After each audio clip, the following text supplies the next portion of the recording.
Hi, this is Vi from Scrappy Mania, and today I'm going to use my gold foil and press. I'm going to make a card. So first I have to go ahead and create the card layer.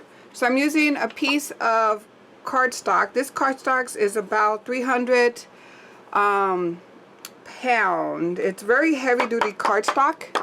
It's very smooth. I got it on Amazon. I'll put the link of this cardstock, but I really like it for making cards.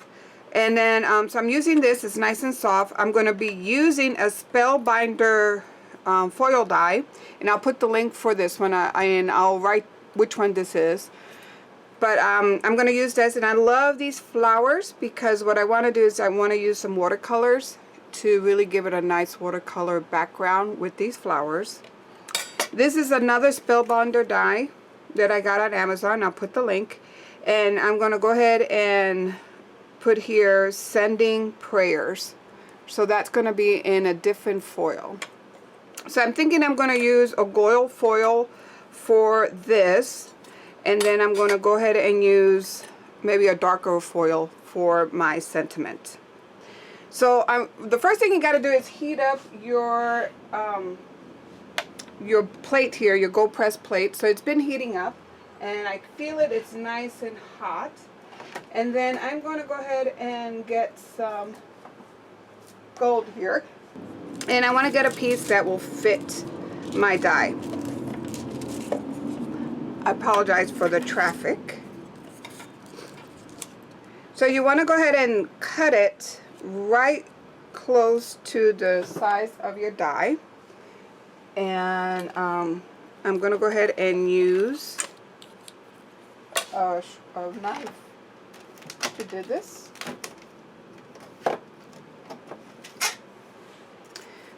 So you want to go ahead and cut it to the size of your die, and I'm going to use my cutter here.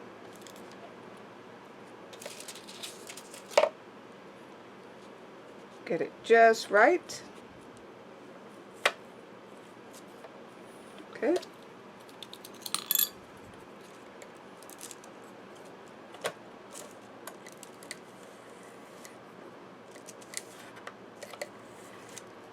I should cut. There, it cuts.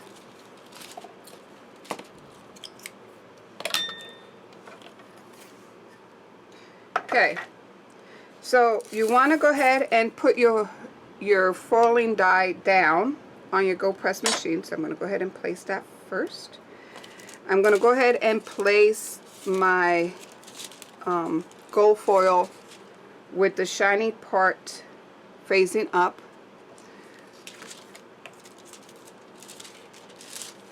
Do that,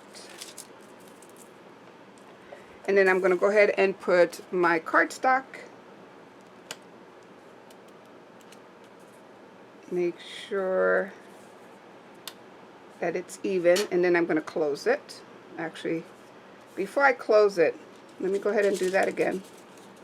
Put this on first.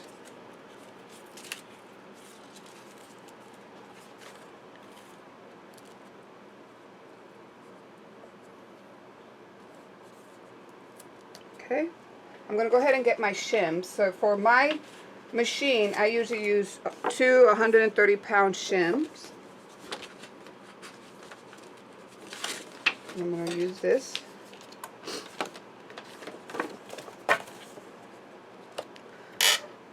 And then I'm going to let it heat up a little longer because I really want to make sure that it makes a nice impression. While it's heating up, I'm going to go ahead and get my evolution. Now I know my evolution is the one that works best for me because I do have 3 other die cutters. I got a Sizzix, I got 2 Cuddlebugs, and I have this one. So I actually have 4 machines.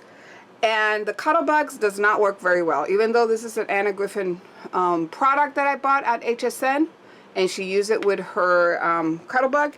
The foiling is not great. On the Sizzix is a little better, but I prefer to use my Evolution because I have a dial that I can go ahead and adjust the pressure. So I'm going to go ahead and put the dial to 5. Gonna let it make sure it's nice and hot, and I can feel it nice and hot. So I'm going to pull it out. I'm going to run it through slowly. And you don't want to have too much resistance. It needs to go through smoothly. You don't want to be pushing this too much. And the trick is pressure and heat. Mostly is pressure. So you want to make sure your pressure is good.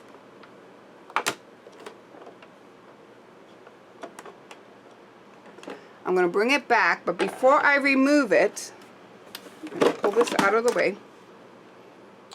Before I remove my foil, I want to make sure that it foiled very well. So what I do is carefully I lift my plate up, or my acrylic plate, then my shim, and I want to see if I see any indentation, you know, any emboss. If you see emboss, more likely it did do it well, but I'm going to do it again because I don't really see it as deep, the emboss, as I would like to have it.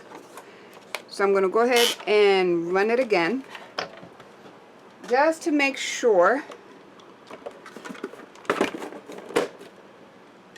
that it is well embossed and well foiled.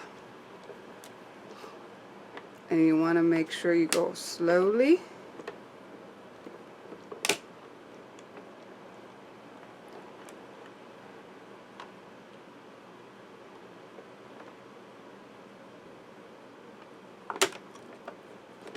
Okay.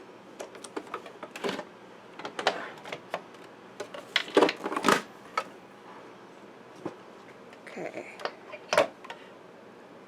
Let me go ahead. Remove this, remove this. I think we are good. I can see everything. It looks like it embossed pretty good. Let me go ahead and remove this one. So how you use this is you have the magnet on one side, you push your tweezers, allow it to pick it up, and then it will, when you unclip it or clip it, it will just fall off.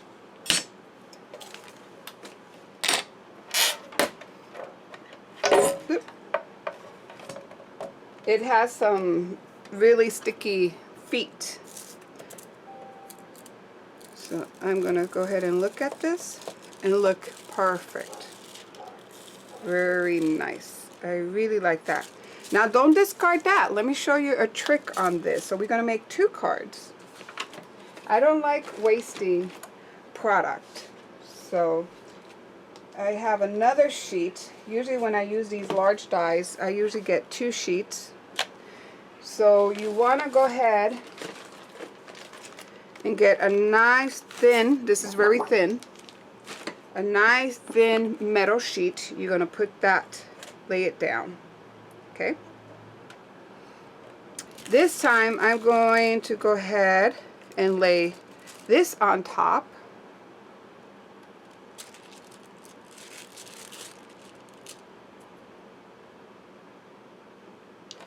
This is going to lay on top of that. Let me bring it over. So you got a metal sheet. This will lay on top. This will lay on top of that. You want to get a embossing pad. This happens to be a Spellbinder one. And I'll place that down. And if you don't want it to transfer, you just cut it, the foil a little more. But I don't care because this is right for the foiling. So I don't mind to have it there. Then I'm going to go ahead and put my 2, actually let's go ahead and put 3 sheets. So this is 60 pound cardstock, 130 pound cardstock. Close that. I'm going to let it heat up really good before I run it through my evolution. So then what you do on your evolution, I'm going to go ahead and put it at number 7.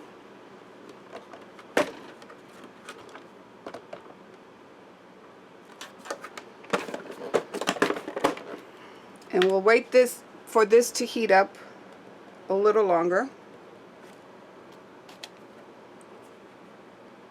And I may have to trim it a little bit. See right here?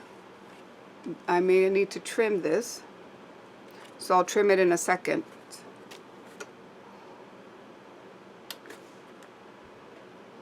I want to make sure it turned off. It's red now, so I'm going to let it turn green, and then I'm going to run it through because I really need to have this very hot. What that embossing pad that I put there from Sizzix, what it does, it helps give more pressure to push in the foil to the paper.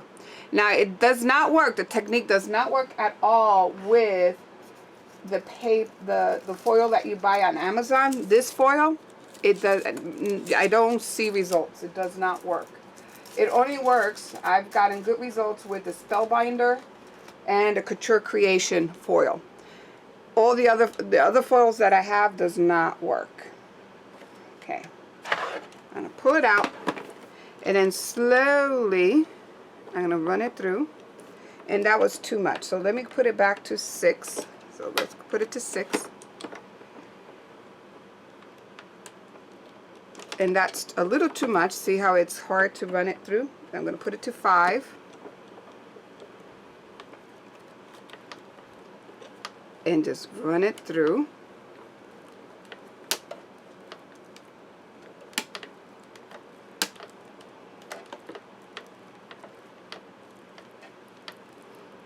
And then run it back.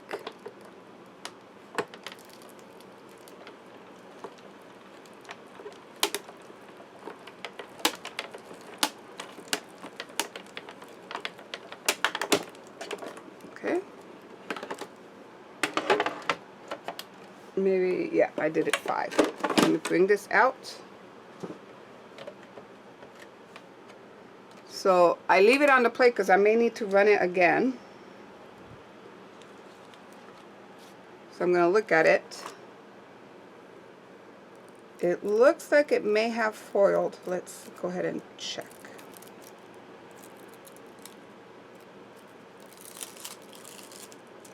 It did not foil all the way on there. So I'm going to put it back. Let it heat up again.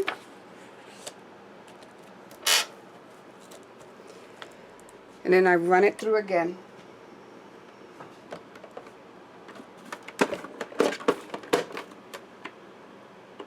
And I have it at number 5.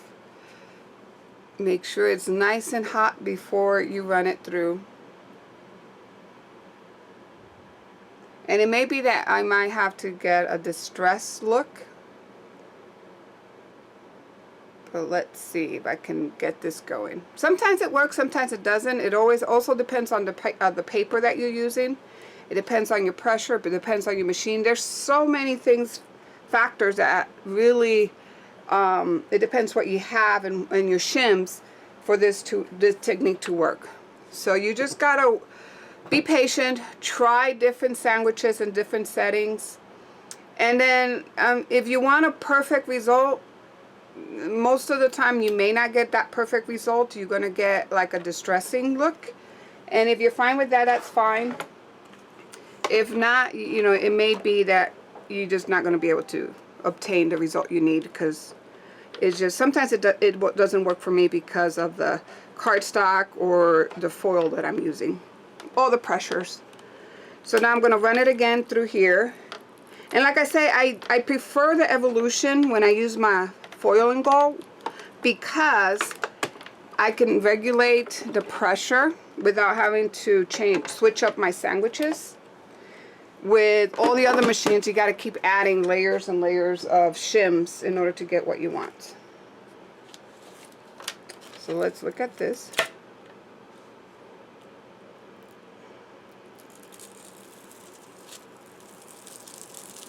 Okay, so that's good. You get like a distressing little look. Sometimes it's perfect, sometimes it isn't. I think with this cardstock, this is what I'm going to get. But that's still nice. You can put this as a background. You can cut a little bit around the edges and place this as a background. And you're going to have some transfer on your embossing pad unless you put another cardstock on top and then this on top of that. But I don't mind it. This is the one I use for this technique, so I'm okay with having a little bit of foil on there. So now what we're going to do, and I'm going to have to use this to pick it up. We're going to go ahead and take this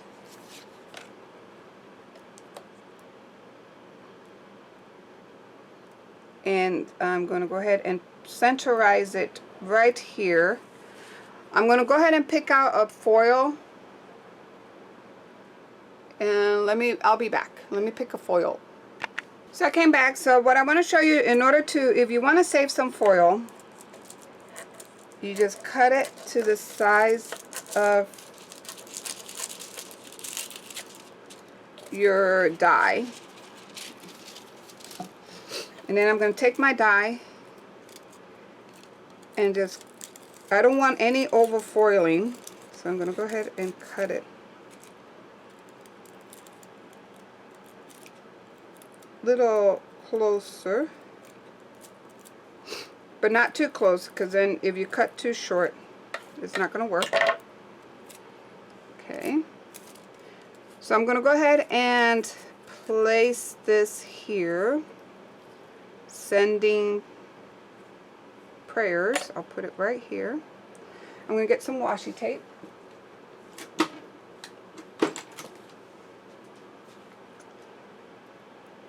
And I'm going to place this right here. I'm going to go ahead and take my foil with the shiny part down.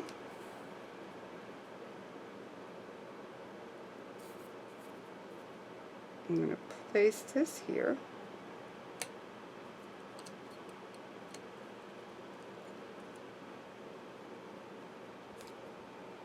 Okay, and then all this sandwich,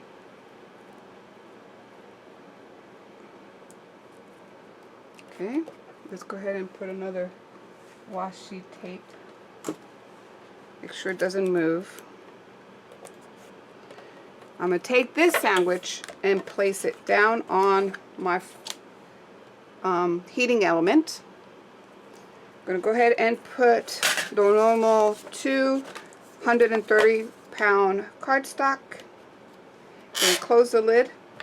I'm going to let it get nicely hot, and then I'll come back and we'll run it through. So now we're ready to pull it and run it through. So I still have it at number 5.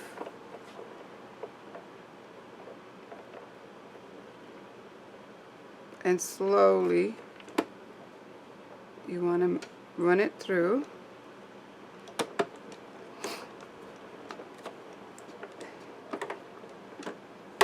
I think I should do it number 6. It was too easy. So I'll put it back, give it a couple seconds to heat up again, and then I run it through again at a higher setting. Have it at number 6. It feels better. As you use more your die cutter machine with your Go Press and foil, you get used to the amount of pressure. You feel kind of the amount of pressure that is needed. And it's, you know, if you don't feel enough give or enough force, you know, some resistance. If you don't feel enough resistance, that means more than likely you haven't gone through it. And I can see the word embossed. I can feel it even emboss. So let's go ahead and check it out. The plates will be a little hot, and see, it embossed the whole thing. It looks like.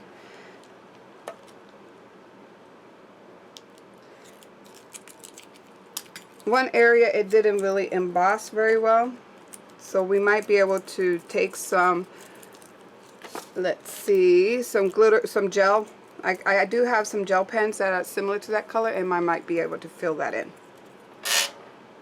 Okay, so I'm done with this. So now so I have my card. Let me bring you in a little closer. And I have some watercolor paints that I've put here some time ago. And that's what I'm going to use to color my flowers. So I'm going to start with some yellow. So here I'm just going to go ahead and start adding some colors. Now remember that this is just 130 or 300 pound cardstock, so it's not watercolor, so you have to be very careful when you're using your watercolors for this technique. So I'm not using a lot of water, and I'm just putting a light wash and then a little bit of darker, but I try not to go over it too much on each of these flowers. So you want to make it with some shadows. So you want to make it seem that it has some shadows, but you don't want to overwork it. So here I'm just a little bit of color, and because it is some heavy-duty cardstock, it does work okay for your watercolor technique. It's just you don't want to put a lot of water. So here I'm just adding a little darker in some of the areas, and then not really going over it too much after I put that darker color. The brush that I'm using doesn't absorb a lot of water either. It's a synthetic brush. So synthetic watercolor brushes tend not to retain a lot of water. So you have a little more control with how much water it gets on this cardstock. And it's going to look good. You can also use color pencils. If you don't want to use watercolor, you can use color pencils for this technique. I like watercolor because to me it's quicker than trying to use a pencil. Or you can leave it plain, but I like this die from Spellbinder because I like doing the coloring with the flowers in. I think it looks so elegant, especially with the gold.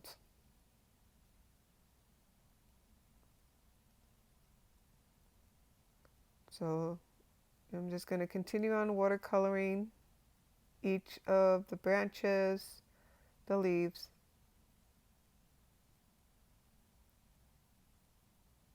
And then putting a little bit of highlights on each of these branches.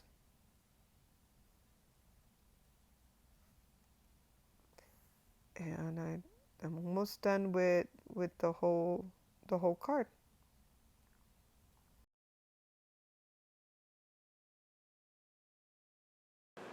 Okay, I think I'm done with that. I'm tired of coloring. So now what I want to do is I want to go over with a gel pen. So let me find my gel pen because I want to show you how you're going to fix those boo-boo. As you can see here, let me see if I can bring you down. See, it didn't really quite do it. So let's go over with a gel pen and see how we can fix that.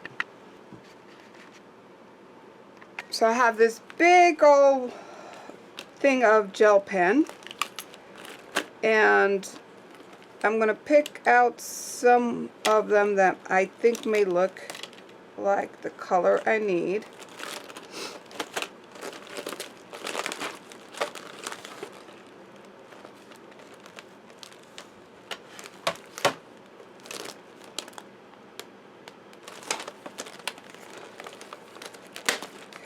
This might be another color. No, it won't be. This might be similar. Okay, so let's see.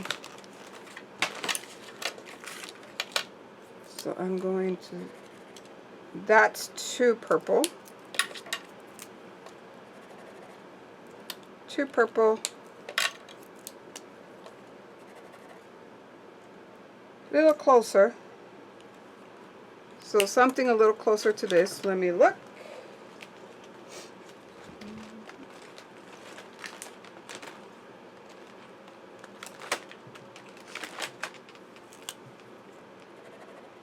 Perfect. I think this is the color that we need. So let me go ahead and bring you down. Oop. Sorry about that.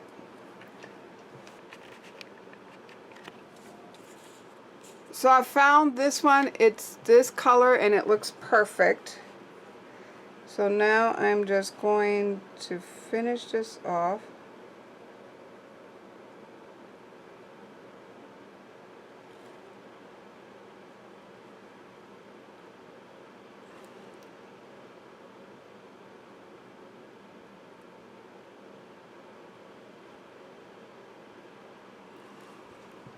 See, you can see it a little better now.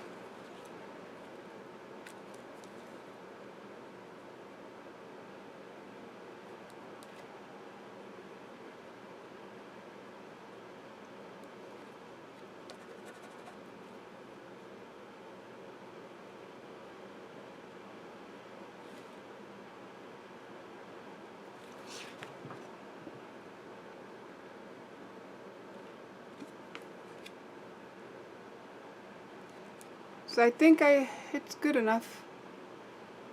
Sending prayers. And now let's go ahead and crop this.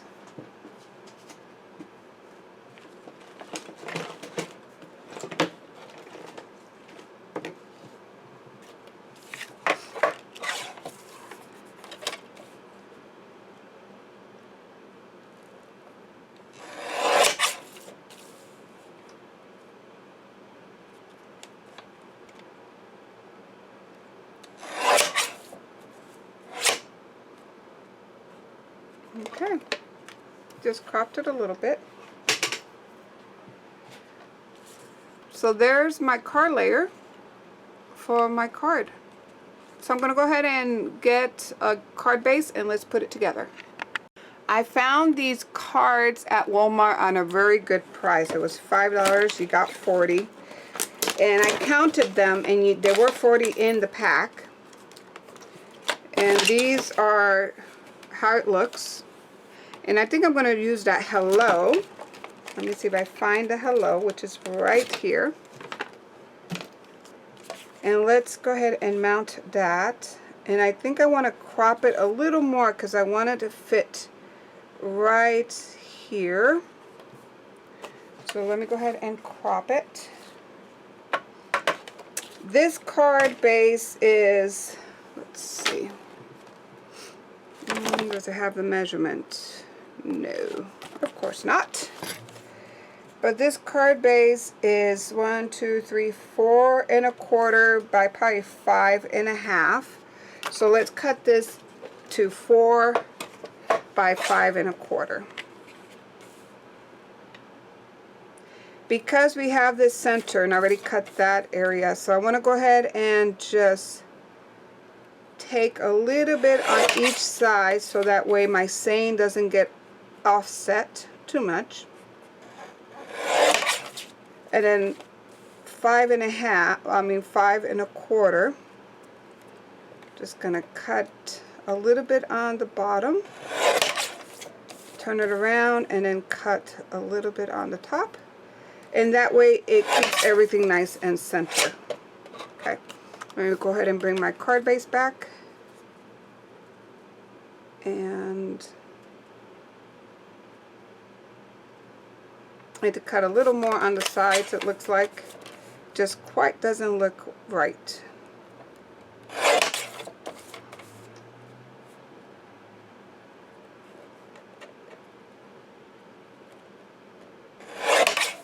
Okay, let's look and see.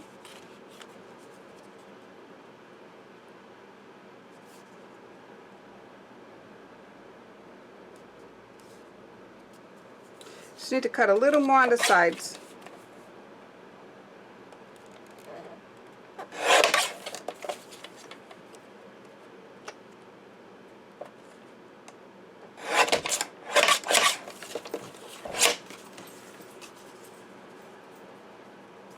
And there I have a nice background.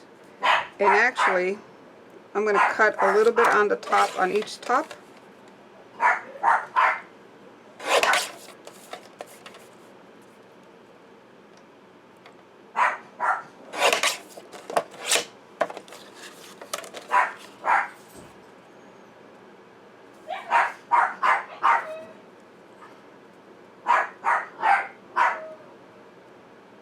I'm going to cut a tab over, that's it. That's all the cutting, and I think I'm going to do it this side.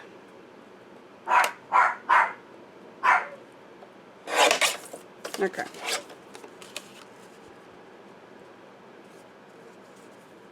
Perfect. See, it fits right in there, and if I were smart I would have measured it and then cut it. So there you go.